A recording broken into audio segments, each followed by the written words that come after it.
ದಾವಣಗೆರೆ ತಾಲೂಕಿನ ಕಲ್ಪನಹಳ್ಳಿ ಗ್ರಾಮದಲ್ಲಿ ದೊಡ್ಡ ದುರ್ಘಟನೆ ತಪ್ಪಿದೆ. ಅಡಿಕೆ ತೋಟದಲ್ಲಿನ ಸಿಲಿಂಡರ್ ಗೋದಾಮಿನಲ್ಲಿ ಅಗ್ನಿ ಅವಘಡ ಸಂಭವಿಸಿ 18ಕ್ಕೂ ಹೆಚ್ಚು ಸಿಲಿಂಡರ್ಗಳು ಸ್ಫೋಟಗೊಂಡಿವೆ.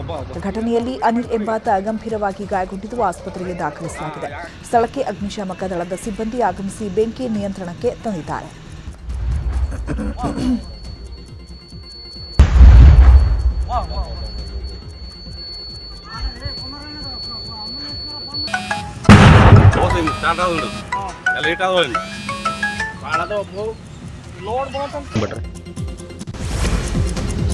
ಬೆಳಗಾವಿಯಲ್ಲಿ 2 ಕೋಟಿ ಇನ್ಶೂರೆನ್ಸ್ ಹಣಕ್ಕಾಗಿ ಪ್ರಿಯಕರನ ಜೊತೆ ಸೇರಿ ಪತ್ನಿಯಿಂದ ಗಂಡನ ಕೊಲೆ ಪ್ರಕರಣಕ್ಕೆ ಮತ್ತೊಂದು ಬಿಗ್ ಟ್ವಿಸ್ಟ್ ಸಿಕ್ಕಿದೆ.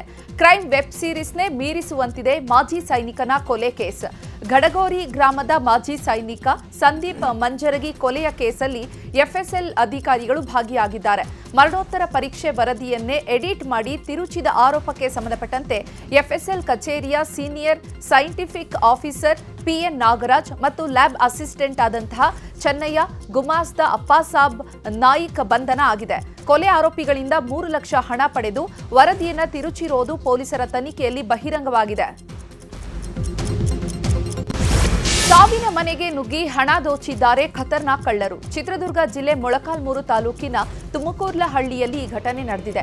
ನಾಗರಾಜಪ್ಪ ಎನ್ನುವವರ ಮನೆಗೆ ನುಗ್ಗಿದಂತಹ ಕಳ್ಳರು ಬೀರುವಿನಲ್ಲಿ ಇಟ್ಟಿದ್ದ 15 ಲಕ್ಷ ಹಣ, ಚಿನ್ನಾಭರಣವನ್ನ ದೋಚಿ ಎಸ್ಕೇಪ್ ಆಗಿದ್ದಾರೆ. ನಿನ್ನೆಯಷ್ಟೇ ಮನೆ ಮಾಲೀಕ ನಾಗರಾಜಪ್ಪ ಪುತ್ರ ನಟರಾಜ್ ಅನಾರೋಗ್ಯದಿಂದ ಸಾವನ್ನಪ್ಪಿದ್ರು. ಸೂತಕದ ಮನೆಯಲ್ಲಿ ಇರಬಾರದು ಅಂತ ರಾತ್ರಿ ಸಂಬಂಧಿಕರ ಮನೆಯಲ್ಲಿ ಮಲಗಿದ್ದಾಗ ಈ ಕಳ್ಳತನ ನಡೆದಿದೆ. ಇನ್ನು ಕೊಪ್ಪಳ ನಗರದ ಬಿಟಿ ಪಾಟೀಲ ಪ್ರದೇಶದಲ್ಲಿ ಕಳ್ಳತನ ಆಗಿದೆ. ಮನೆಯ ಸಿಸಿ ಕ್ಯಾಮೆರಾದ ಸಂಪರ್ಕವನ್ನು ಕಡಿತಗೊಳಿಸಿ ರಾಘವೇಂದ್ರ ಎನ್ನುವವರ ಮನೆಯಲ್ಲಿ ಕಳ್ಳರು ಕೈಚಳಕ ತೋರಿಸಿದ್ದಾರೆ. ಮನೆಯಲ್ಲಿಯ ಸುಮಾರು 60 ಕೆಜಿಯಷ್ಟು ಬೆಳ್ಳಿ, ಸ್ವಲ್ಪ ಪ್ರಮಾಣದ ಬಂಗಾರ ಮತ್ತು ನಗದನ್ನ ಕಳ್ಳರು ಕದ್ದೊಯ್ದಿದ್ದಾರೆ. ಬೆಂಗಳೂರಿನ ಕೆಂಪೇಗೌಡ ಏರ್ಪೋರ್ಟ್ನಲ್ಲಿ ಕಸ್ಟಮ್ಸ್ ಅಧಿಕಾರಿಗಳು ಭರ್ಜರಿ ಕಾರ್ಯಾಚರಣೆ ನಡೆಸಿದ್ದಾರೆ.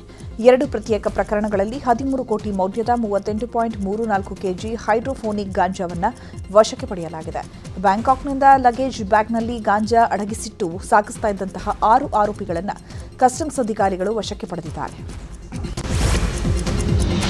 ಗೃಹ ಸಚಿವರಾದ ಬೆನ್ನಲ್ಲೇ ಆರ್ಎಸ್ಎಸ್ಗೆ ಪ್ರಿಯಾಂಕ ಖರ್ಗೆ ಪತ್ರ ಬರೆದಿದ್ದಾರೆ. ಆರ್ಎಸ್ಎಸ್ ನೋಂದಣಿ ಬಗ್ಗೆ ಅಧಿಕೃತ ಮಾಹಿತಿ ನೀಡುವಂತೆ ಮೋಹನ್ ಭಾಗವತ್ಗೆ ಪ್ರಿಯಾಂಕ ಖರ್ಗೆ ಪತ್ರ ಬರೆದಿದ್ದಾರೆ. ಆರ್ಎಸ್ಎಸ್ ಸಾಂಸ್ಥಿಕ ಸ್ಥಾನಮಾನದ ಕುರಿತು ಕಾನೂನು ಸ್ಪಷ್ಟೀಕರಣವನ್ನು ಕೊಡಿ. ಆರ್ಎಸ್ಎಸ್ನಲ್ಲಿ 60,000 ಶಾಖೆಗಳು, ಕೋಟ್ಯಾಂತರ ಸ್ವಯಂ ಸೇವಕರಿದ್ದಾರೆ. 562 ರೂಟ್ ಮಾರ್ಚ್ ಮತ್ತು 4,127 ಶಾಖೆಗಳು ಮತ್ತು 1,389 ಸಭೆಗಳು, 60 ಮಾಸಿಕ ಮಂಡಳಿಗಳಿವೆ. 21 ಲಕ್ಷಕ್ಕೂ ಹೆಚ್ಚು ಜನ ಭಾಗಿಯಾಗಿದ್ದ ಉಲ್ಲೇಖಗಳು ಇವೆ. ಇಷ್ಟು ದೊಡ್ಡ ಸಂಘಟನೆ ಅನಾಮಧೇಯವಾಗಿ ಕಾರ್ಯನಿರ್ವಹಿಸ್ತಾ ಇದೆ. ವಿಶಾಲವಾದ ಶಿಸ್ತುಬದ್ಧ ಆರ್ಎಸ್ಎಸ್ ಸಂಸ್ಥೆಯಾಗಿರುವಂತಹ ಕಾನೂನು ಮಾನ್ಯತೆ ಏನು? ಆರ್ಎಸ್ಎಸ್ ಹೊಣೆಗಾರಿಕೆ, ಆರ್ಥಿಕ ಪಾರದರ್ಶಕತೆ, ಹಣಕಾಸಿನ ಮೂಲಗಳೇನು? ಈ ಬಗ್ಗೆ ಅಧಿಕೃತ ಪದಾಧಿಕಾರಿಗಳಿಂದ ವಿವರಣೆಯನ್ನ ನೀಡುವಂತೆ ವಿನಂತಿ ಮಾಡಿದ್ದಾರೆ. ನಿರಂತರವಾಗಿ ಆರ್ಎಸ್ಎಸ್ ಬಗ್ಗೆ ಮಾತನಾಡ್ತಾ ಇರುವಂತಹ ಗೃಹ ಸಚಿವ ಪ್ರಿಯಾಂಕ ಖರ್ಗೆ ವಿರುದ್ಧ ಹರಿಹರ ಬಿಜೆಪಿ ಶಾಸಕ ಬಿಪಿ ಹರೀಶ್ ಆಕ್ರೋಶ ವ್ಯಕ್ತಪಡಿಸಿದ್ದಾರೆ. ಪ್ರಿಯಾಂಕ ಖರ್ಗೆ ದೇಶದ ಮುಖಪುಟದ ಸುದ್ದಿಗಾಗಿ ಆರ್ಎಸ್ಎಸ್ ಬಗ್ಗೆ ಮಾತನಾಡ್ತಾರೆ. ಹಿಂದೂಗಳನ್ನ ಮತ್ತು ಆರ್ಎಸ್ಎಸ್ ಟೀಕಿಸುವ ಮೂಲಕ ನಿಮ್ಮ ಭವಿಷ್ಯ ಕೆಡಿಸಿಕೊಳ್ಬೇಡಿ ಅಂತ ಬಿಪಿ ಹರೀಶ್ ಹೇಳಿದ್ದಾರೆ. ಗ್ಯಾರಂಟಿ ಯೋಜನೆಗಳ ಪರಿಷ್ಕರಣೆಗೆ ಮುಂದಾಗಿರುವ ರಾಜ್ಯ ಸರ್ಕಾರ ಇನ್ನೆರಡು ದಿನದಲ್ಲಿ ಮರು ಅರ್ಜಿಗೆ ಆಹ್ವಾನಿಸುವ ಸಾಧ್ಯತೆ ಇದೆ. ಗೃಹಲಕ್ಷ್ಮಿ ರೀತಿಯಲ್ಲಿ ಗೃಹಜ್ಯೋತಿ ಯೋಜನೆಯಲ್ಲಿಯೂ ಕೂಡ ಪರಿಷ್ಕರಣೆಗೆ ಸರ್ಕಾರ ಚಿಂತಿಸಿದೆ. ಗೃಹಜ್ಯೋತಿ ಯೋಜನೆಯಡಿಯಲ್ಲಿ 1.70 ಕೋಟಿ ಕುಟುಂಬಗಳು ಉಚಿತ ವಿದ್ಯುತ್ ಅನ್ನು ಪಡೆಯುತ್ತಿದ್ದಾರೆ. ಗೃಹ ಬಳಕೆ ಹೆಸರಿನಲ್ಲಿ ಕಮರ್ಷಿಯಲ್ ಬಳಕೆಗೂ ಫ್ರೀ ವಿದ್ಯುತ್ ಬಳಕೆ ಆಗ್ತಾ ಇರುವಂತಹ ಮಾಹಿತಿ ಇದೆ. ಅನ್ಯ ರಾಜ್ಯದವರು ಕೂಡ ಗೃಹಜ್ಯೋತಿ ಯೋಜನೆಯ ಲಾಭ ಪಡೆಯುತ್ತಿದ್ದಾರೆ. ಈ ಹಿನ್ನೆಲೆ ಗೃಹಜ್ಯೋತಿಗೆ ಅರ್ಹ ಫಲಾನುಭವಿಗಳನ್ನು ಗುರುತಿಸಲು ಸರ್ಕಾರ ಮುಂದಾಗಿದೆ. ಗ್ಯಾರಂಟಿ ನಿಲ್ಲಿಸುತ್ತಾರೆ ಎಂಬ ವಿಪಕ್ಷಗಳ ಆರೋಪಕ್ಕೆ ಸಿಎಂ ಡಿಕೆ ಶಿವಕುಮಾರ್ ಸ್ಪಷ್ಟನೆ ನೀಡಿದ್ದಾರೆ. ವಿರೋಧ ಪಕ್ಷ ಇರೋದೇ ಟೀಕೆ ಮಾಡೋಕೆ, ಏನ್ ಒಳ್ಳೇದು ಮಾಡಿದ್ರೂ ಅದನ್ನು ತಡೆಯೋಕೆ ಅವರಿರೋದು. ಅರ್ಹ ಫಲಾನುಭವಿಗಳ ಪತ್ತೆಗೆ ಗ್ಯಾರಂಟಿ ಪರಿಷ್ಕರಣೆ ಮಾಡಲಾಗ್ತಿದೆ. ಕರ್ನಾಟಕದವರಿಗೆ ನಾವು ಈ ಗ್ಯಾರಂಟಿ ಕೊಡ್ತಿರೋದು, ಹೊರಗಡೆ ರಾಜ್ಯದವರಿಗೆ ಗ್ಯಾರಂಟಿ ಕೊಡ್ತಾ ಇಲ್ಲ. ವೋಟ್ ಇಲ್ಲದವರಿಗೆ ಯಾಕೆ ಕೊಡಬೇಕು? ನಾವು ಉಚಿತ ಬಸ್ ಪ್ರಯಾಣಕ್ಕೆ ಒಂದು ಐಡೆಂಟಿಟಿ ಕಾರ್ಡ್ ಕೊಡಬೇಕು ಅಂತ ತೀರ್ಮಾನಿಸಿದ್ದೇವೆ. ಯಾರಿಗೂ ಯಾವ ಕಾರಣಕ್ಕೂ ಗ್ಯಾರಂಟಿ ನಿಲ್ಲಿಸಲ್ಲ. ಹೆಣ್ಣು ಕುಟುಂಬದ ಕಣ್ಣು, ಅವರಿಗೆ ಶಕ್ತಿ ಜಾಸ್ತಿ ಸಿಗಬೇಕು ಅಂತ ಹೇಳಿದ್ದಾರೆ. ಗ್ಯಾರಂಟಿಗಳಿಗೆ ಮರು ಅರ್ಜಿ ವಿಚಾರವಾಗಿ ಸಚಿವ ಪ್ರಿಯಾಂಕ್ ಖರ್ಗೆ ಸ್ಪಷ್ಟಪಡಿಸಿದ್ದಾರೆ. ಗ್ಯಾರಂಟಿಗಳನ್ನು ನಿಲ್ಲಿಸ್ತಿಲ್ಲ, ಗ್ಯಾರಂಟಿಗಳು ಅರ್ಹರಿಗೆ ಹೋಗಬೇಕು, ಹಾಗಾಗಿ ಪರಿಷ್ಕರಣೆ ಮಾಡಲಾಗ್ತಿದೆ. ಬಿಜೆಪಿಯವರಿಗೆ ಯಾಕೆ ಆತಂಕ, ಅವರಿಗೆ ಯಾಕೆ ಸಮಸ್ಯೆ? ಮತ್ತೆ ಎಲ್ಲರಿಂದ ಅರ್ಜಿ ಹಾಕಿದಾಗ ಪರಿಶೀಲನೆ ಮಾಡೋದಕ್ಕೆ ಸುಲಭ ಆಗುತ್ತೆ. ಬಿಜೆಪಿಯವರು ನಮ್ಮ ಕಾರ್ಯಕರ್ತರಿಗೆ ಗ್ಯಾರಂಟಿಗಳು ಬೇಡ ಅಂತ ಅಭಿಯಾನ ಮಾಡಲಿ, ಅವರಿಗೆ ಗ್ಯಾರಂಟಿ ಬೇಡ ಅಂತಂದ್ರೆ ತಗೊಳ್ಳೋದು ಬೇಡ, ಬೇರೆಯವರು ತಗೋತಾರೆ ಅಂತ ಟಾಂಗ್ ಕೊಟ್ಟಿದ್ದಾರೆ.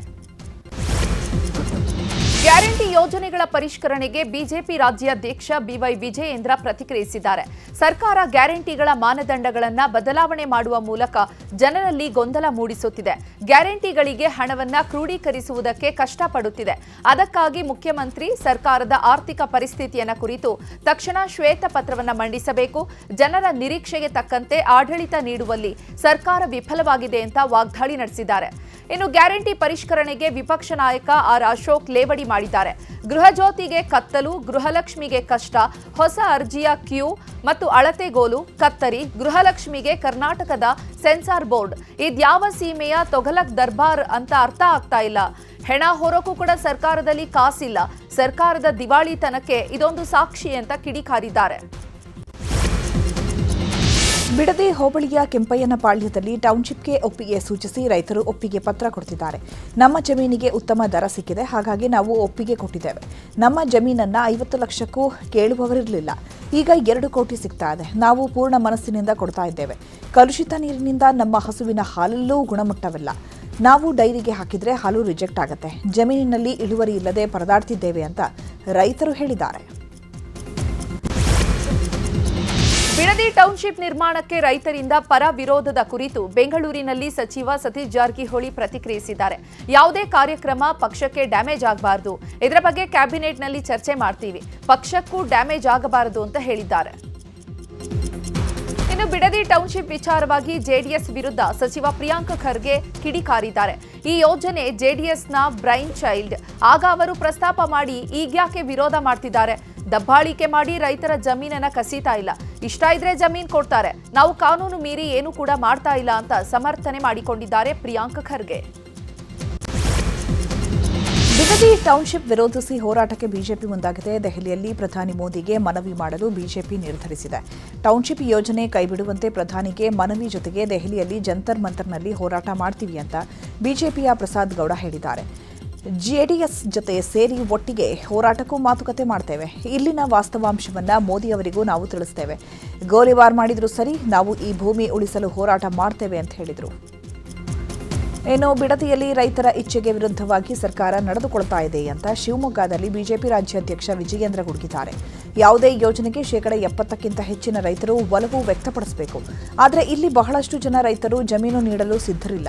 ಹಾಗಾಗಿ ಕಾಂಗ್ರೆಸ್ ವರಿಷ್ಠ ರಾಹುಲ್ ಗಾಂಧಿ ಈ ಬಗ್ಗೆ ಮುಖ್ಯಮಂತ್ರಿಗೆ ಸೂಚನೆ ನೀಡಬೇಕು. ರೈತರ ಇಚ್ಛೆಗೆ ವಿರುದ್ಧವಾಗಿ ಭೂಮಿ ಸ್ವಾಧೀನಪಡಿಸಿಕೊಳ್ಳುವುದನ್ನು ಕೈಬಿಡಬೇಕು ಅಂತ ವಿಜಯೇಂದ್ರ ಆಗ್ರಹಿಸಿದ್ದಾರೆ.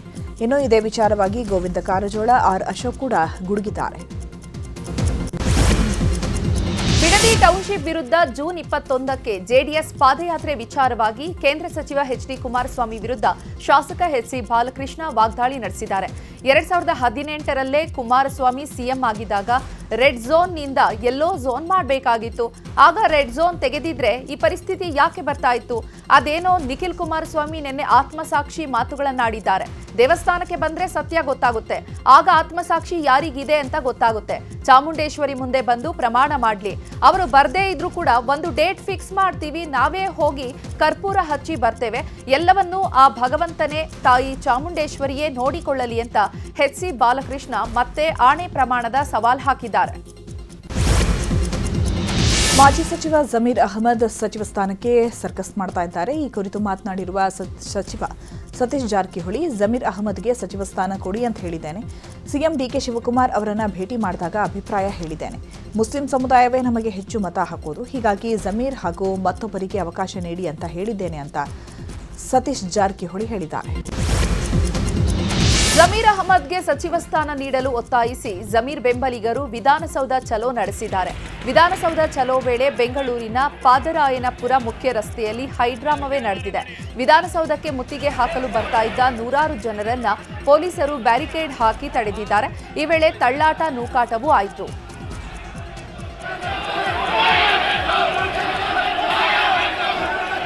ಇನ್ನು ಧಾರವಾಡ ಜಿಲ್ಲೆಯಲ್ಲಿ ಸಚಿವ ಸ್ಥಾನಕ್ಕೆ ಲಾಬಿ ಜೋರಾಗಿದೆ. ಸಂತೋಷ್ ಲಾಡ್ಗೆ ಸಚಿವ ಸ್ಥಾನ ನೀಡುವಂತೆ ದಲಿತ ಸಂಘಟನೆಗಳು ಪ್ರತಿಭಟನೆ ಮಾಡಿ ಆಗ್ರಹಿಸಿವೆ. ನಗರದ ಅಂಬೇಡ್ಕರ್ ವೃತ್ತದಿಂದ ಜುಬ್ಲಿ ಸರ್ಕಲ್ವರೆಗೂ ರ್ಯಾಲಿ ನಡೆಯಿತು. ಜೂನ್ 27 ಅಥವಾ 29ಕ್ಕೆ ಸಚಿವ ಸಂಪುಟ ವಿಸ್ತರಣೆ ಆಗುವ ಸಾಧ್ಯತೆ ಇದೆ. ಜೂನ್ 23ರಂದು ಸಿಎಂ ಡಿಕೆ ಶಿವಕುಮಾರ್ ಹಾಗೂ ಮಾಜಿ ಸಿಎಂ ಡಿಕೆ ಶಿವಕುಮಾರ್ ದೆಹಲಿಗೆ ತೆರಳಲಿದ್ದಾರೆ ಎನ್ನಲಾಗಿದೆ. ಪರಿಷತ್ತು ಚುನಾವಣೆ ಬಳಿಕ ಸಂಪುಟ ವಿಸ್ತರಣೆಗೆ ಒಲವು ಇದೆ. ಹೈಕಮಾಂಡ್ ನಾಯಕರ ಜೊತೆ ಚರ್ಚಿಸಿ ಜೂನ್ 24-25ಕ್ಕೆ ಸಂಪುಟ ಸೇರುವವರ ಪಟ್ಟಿ ಫೈನಲ್ ಮಾಡುವ ಸಾಧ್ಯತೆ ಇದೆ. ಒಂದೇ ಸಲ 20 ಸಚಿವರನ್ನ ಸಂಪುಟಕ್ಕೆ ಸೇರ್ಪಡಿಸಲು ಹೈಕಮಾಂಡ್ ಒಲವು ತೋರಿದೆಯಂತೆ. ಜೂನ್ 18ರಂದು ನಡೆಯುವ ಪರಿಷತ್ ಚುನಾವಣೆಯಲ್ಲಿ ಅಡ್ಡ ಮತದಾನದ ಆತಂಕ ಶುರುವಾಗಿದೆ. ಈ ಹಿನ್ನೆಲೆ ನಾಳೆಯಿಂದ 3 ದಿನಗಳ ಕಾಲ ಕಾಂಗ್ರೆಸ್ ಶಾಸಕರು ರೆಸಾರ್ಟ್ಗೆ ಶಿಫ್ಟ್ ಆಗಲಿದ್ದಾರೆ. ನಾಳೆ ಸಂಜೆ ವಂಡರ್ಲಾ ರೆಸಾರ್ಟ್ನಲ್ಲಿ ಸಿಎಲ್ಪಿ ಸಭೆ ನಡೆಯಲಿದೆ. 5 ಅಭ್ಯರ್ಥಿಗಳಿಗೆ 5 ತಂಡಗಳಾಗಿ ಮತ ಹಾಕುವ ಬಗ್ಗೆ ತರಬೇತಿ ನೀಡಲಾಗುತ್ತದೆ.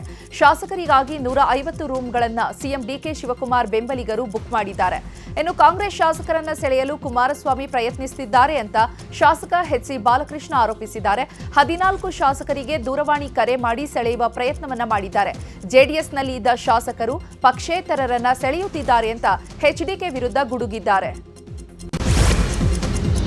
ಜೀರಿಗೆ ಕಸದ ಮಾಫಿಯಾ ಬಗ್ಗೆ ವಿಪಕ್ಷ ನಾಯಕ ಆರ್ ಅಶೋಕ್ ಸರ್ಕಾರದ ವಿರುದ್ಧ ಗುಡುಗಿದ್ದಾರೆ. ಕಸದಿಂದ ಕಾಸು ಹೊಡೆಯೋದು ಕಾಂಗ್ರೆಸ್ನ ಸಂಚಿದು. ರಾಮ್ಕಿ ಕಂಪನಿಗೆ 39,437 ಕೋಟಿ ರೂಪಾಯಿ ಟೆಂಡರ್ ಕೊಟ್ಟಿದ್ದಾರೆ. ಅಂಜುಮ್ ಪರ್ವೇಜ್ಗೆ ಪತ್ರ ಬರೆದಿದ್ದೇನೆ. ನಿಮ್ಮ ವರದಿ ಬೆಂಗಳೂರಿನ ಭವಿಷ್ಯದ ದಾಖಲೆ ಆಗುತ್ತೆ.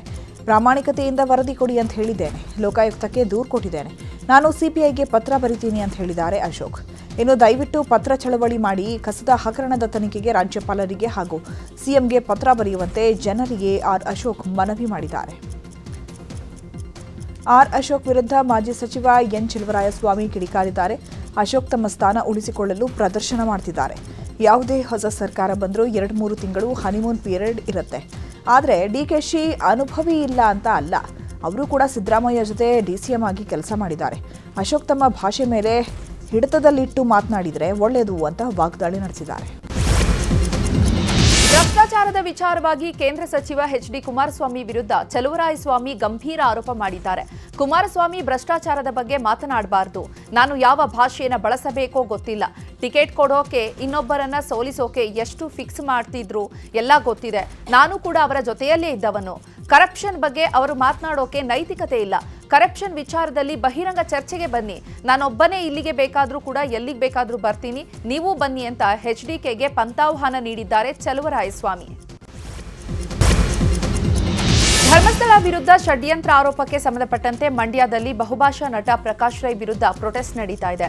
ಮಂಡ್ಯದ ಎಸ್ಪಿ ಕಚೇರಿ ಬಳಿ ಬಿಜೆಪಿ ಕಾರ್ಯಕರ್ತರು ಪ್ರತಿಭಟನೆ ಮಾಡಿದ್ದಾರೆ. ಪ್ರಕಾಶ್ ರೈ ಹಾಗೂ ಪ್ರೊಫೆಸರ್ ಭಗವಾನ್ ವಿರುದ್ಧ ಘೋಷಣೆ ಕೂಗಿ ಆಕ್ರೋಶ ವ್ಯಕ್ತಪಡಿಸಿದ್ದಾರೆ. ಈ ಪ್ರಕರಣವನ್ನು ಸಿಬಿಐ ತನಿಖೆಗೆ ವಹಿಸುವಂತೆ ಮಂಡ್ಯ ಎಸ್ಪಿಗೆ ಪ್ರತಿಭಟನಾಕಾರರು ಮನವಿ ಮಾಡಿದ್ರು. ಶ್ರೀರಾಮಚಂದ್ರ ಹಿಂದೂ ಧರ್ಮ ಹಾಗೂ ಗ್ರಂಥಗಳ ಅವಹೇಳನಕಾರಿ ಹೇಳಿಕೆ ನೀಡಿರೋ ಹಿನ್ನೆಲೆ ಪ್ರೊಫೆಸರ್ ಕೆಎಸ್ ಭಗವಾನ್ ವಿರುದ್ಧ ಎಫ್ಐಆರ್ ದಾಖಲಾಗಿದೆ. ದಾವಣಗೆರೆ ಜಿಲ್ಲೆ ಹರಿಹರ ಗ್ರಾಮಾಂತರ ಠಾಣೆಯಲ್ಲಿ ಎಫ್ಐಆರ್ ದಾಖಲಾಗಿದೆ. ಸಾಹಿತಿ ಕೆಎಸ್ ಭಗವಾನ್ ಹೇಳಿಕೆ ವಿರುದ್ಧ ಹರಿಹರ ಶಾಸಕ ಬಿಪಿ ಹರೀಶ್ ಕಿಡಿಕಾರಿದ್ದಾರೆ. ಕೆಎಸ್ ಭಗವಾನ್ ಹಿಂದೂಗಳ ಜೊತೆಗೆ ವಾಲ್ಮೀಕಿ ಜನಾಂಗಕ್ಕೆ ನೋವು ತರುವ ಹೇಳಿಕೆ ಕೊಟ್ಟಿದ್ದಾರೆ. ಅವರ ವಿರುದ್ಧ ಸರ್ಕಾರ ಕುರಿತು ಕ್ರಮ ಕೈಗೊಳ್ಳಬೇಕು ಅಂತ ಒತ್ತಾಯಿಸಿದ್ದಾರೆ. ಇನ್ನು ಪುತ್ತೂರು ಕಾಂಗ್ರೆಸ್ ಶಾಸಕ ಅಶೋಕ್ ರೈ ಕೂಡ ಭಗವಾನ್ ವಿರುದ್ಧ ವಾಗ್ದಾಳಿ ನಡೆಸಿದ್ದಾರೆ. ಕಳಪೆ ರಸ್ತೆ ಕಾಮಗಾರಿ ಪ್ರಶ್ನಿಸಿದವರಿಗೆ ಬಳ್ಳಾರಿ ಕಾಂಗ್ರೆಸ್ ಸಂಸದ ಇ ತುಕಾರಾಂ ಅಶ್ಲೀಲ ಪದಗಳಿಂದ ಬೈದಿದ್ದಾರೆ. ಕೆಲವರಿಗೆ ಗಂಧ ಗಾಳಿ ಗೊತ್ತಿಲ್ಲದೇ ಇರೋದು ಅಂತ ಅತ್ಯಂತ ಕೆಟ್ಟ ಪದಗಳನ್ನು ಬಳಸಿ ಬೈದಿದ್ದಾರೆ. ವಿಜಯನಗರ ಜಿಲ್ಲೆಯ ಹೊಸಪೇಟೆ ತಾಲೂಕಿನ ಢಾಣಾಪುರ ಗ್ರಾಮದ ಬಳಿಯಲ್ಲಿ ರಾಷ್ಟ್ರೀಯ ಹೆದ್ದಾರಿ 50ರ ಸರ್ವಿಸ್ ರಸ್ತೆಯನ್ನು ನಿರ್ಮಿಸಿ 10 ದಿನದಲ್ಲೇ ರಸ್ತೆ ಕುಸಿದಿದೆ. ಸ್ಥಳಕ್ಕೆ ಬಂದಿದ್ದ ಸಂಸದ ಇ ತುಕಾರಾಂ ಕಳಪೆ ಕಾಮಗಾರಿ ಪ್ರಶ್ನಿಸಿದವರನ್ನೇ ಬೈದಿದ್ದಾರೆ. ಶಾಲೆಗೆ ಶಿಕ್ಷಕರ ನೇಮಕಾತಿಗೆ ಆಗ್ರಹಿಸಿ ಗ್ರಾಮಸ್ಥರು ಪ್ರತಿಭಟನೆ ಮಾಡಿದ್ದಾರೆ. ಶಿವಮೊಗ್ಗ ಜಿಲ್ಲೆಯ ಸಾಗರ ತಾಲೂಕಿನ ಕಳ್ಳೂರು ಮತ್ತು ಚದರವಳ್ಳಿ ಸರ್ಕಾರಿ ಹಿರಿಯ ಪ್ರಾಥಮಿಕ ಶಾಲೆಗಳಲ್ಲಿ ಕಳೆದ 2-3 ವರ್ಷಗಳಿಂದ ಶಿಕ್ಷಕರ ಕೊರತೆ ಇದೆ. ಕೂಡಲೇ ನೇಮಿಸುವಂತೆ ಸ್ಥಳೀಯರು ಆಗ್ರಹಿಸಿದ್ದಾರೆ. ಬಾಗಲಕೋಟೆಯಲ್ಲಿ ಬಿಟಿಟಿಡಿ ಕಚೇರಿ ಸರ್ಕಾರಿ ಅಧಿಕಾರಿಗೆ ರೈತ ಚಪ್ಪಲಿಯಿಂದ ಹೊಡೆದ ಘಟನೆ ಖಂಡಿಸಿ ಬಿಟಿಟಿಡಿ ಅಧಿಕಾರಿಗಳು ಹಾಗೂ ಸಿಬ್ಬಂದಿ ಪ್ರತಿಭಟನೆ ಮಾಡಿದ್ದಾರೆ. ಹಲ್ಲೆ ನಡೆಸಿದ ರೈತ ಬಸಪ್ಪ ದೊಡ್ಡಮನಿ ವಿರುದ್ಧ ಪ್ರತಿಭಟನೆ ಮಾಡಲಾಗಿದೆ. ಮಧ್ಯಪ್ರಾಚ್ಯದಲ್ಲಿ ನಡೀತಾ ಇರೋ ಯುದ್ಧದ ಕಾರ್ಮೋಡ ಆಸ್ಪತ್ರೆಗಳಿಗೂ ತಟ್ಟಿದೆ. ಸರ್ಕಾರಿ ಆಸ್ಪತ್ರೆಗಳಲ್ಲಿ ಔಷಧಿಗಳ ಕೊರತೆ ಎದುರಾಗಿದೆ. ಯುದ್ಧದಿಂದಾಗಿ ಕೆಲವು ಮೆಡಿಸಿನ್ಗಳು ಸಿಗ್ತಾ ಇಲ್ಲ. ಸರ್ಕಾರಿ ಆಸ್ಪತ್ರೆಗಳಲ್ಲಿ ಉಚಿತ ಮೆಡಿಸಿನ್ ಸಪ್ಲೈಗೆ ಸಮಸ್ಯೆ ಉಂಟಾಗಿದೆ. ಆರೋಗ್ಯ ಮತ್ತು ದೈಹಿಕ ಫಿಟ್ನೆಸ್ ಬಗ್ಗೆ ಜಾಗೃತಿ ಮೂಡಿಸಲು ಮೈಸೂರಲ್ಲಿ ಇದೇ ಜೂನ್ 28ರಂದು ನ್ಯೂಸ್ 18 ವತಿಯಿಂದ ನಮ್ಮ ರನ್ ಮ್ಯಾರಥಾನ್ ಆಯೋಜಿಸಲಾಗಿದೆ. ಮಕ್ಕಳಿಗಾಗಿ 1 ಕಿಲೋಮೀಟರ್ ಹಾಗೂ 2 ಕಿಲೋಮೀಟರ್ ನಿಗದಿಪಡಿಸಲಾಗಿದೆ. 3, 5, 10 ಕಿಲೋಮೀಟರ್ ಓಟಕ್ಕೆ ಯಾವುದೇ ಸಮಯ ಮಿತಿ ಇಲ್ಲ. 5 ಮತ್ತು 10 ಕಿಲೋಮೀಟರ್ ಓಟಕ್ಕೆ ನಿಗದಿತ ಟೈಮ್ ಫಿಕ್ಸ್ ಮಾಡಲಾಗಿದೆ. ವಿಜೇತರಾದ ಸ್ಪರ್ಧಿಗೆ 1 ಲಕ್ಷ ಬಹುಮಾನ ನೀಡಲಾಗುತ್ತೆ. ಸ್ಕ್ರೀನ್ ಮೇಲೆ ಕಾಣ್ತಾ ಇರೋ QR ಕೋಡ್ ಸ್ಕ್ಯಾನ್ ಮಾಡಿ ಆಸಕ್ತರು ನೋಂದಣಿ ಮಾಡಿಸಿಕೊಳ್ಳಬಹುದು.